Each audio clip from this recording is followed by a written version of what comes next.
Today I flew to Kuala Lumpur in Malaysia, and this is my first time in Kuala Lumpur. I've been wanting to come back to Malaysia for a long time since I visited Langkawi back in 2012, and more specifically I wanted to visit Kuala Lumpur as I'd heard so much about KL and the food scene here. And when my brother pitched the idea to quickly visit for the weekend, I was super down to check it out. We landed pretty late today, getting into our accommodation around 8 PM, and we were starving.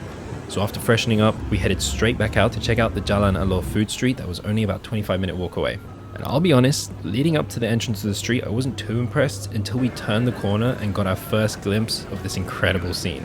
Thousands of people and dozens of restaurants lining the sides of the street. It was pretty overwhelming and took us a while to decide what we wanted, but we actually ended up settling on this place, which just had a whole bunch of everything on skewers. And we may have gone a little overboard with selecting our food, especially for two people, but everything just looked so good.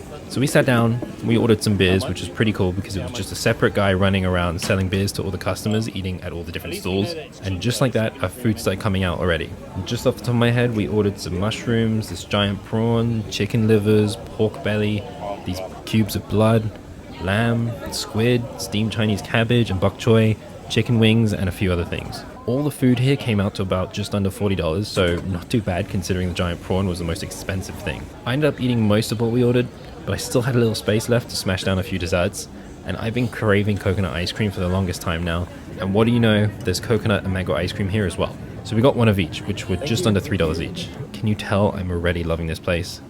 Then this stall caught our eye with their juices, and these were also like just $2 each. So we got one that was mango and dragon fruit, and this one which was like a guava slushy, and out of the two I preferred the guava. After the fruit juices I was completely stuffed, and we decided to head home and call it a night. But make sure to check back because I've still got like 2 more days here in Kuala Lumpur.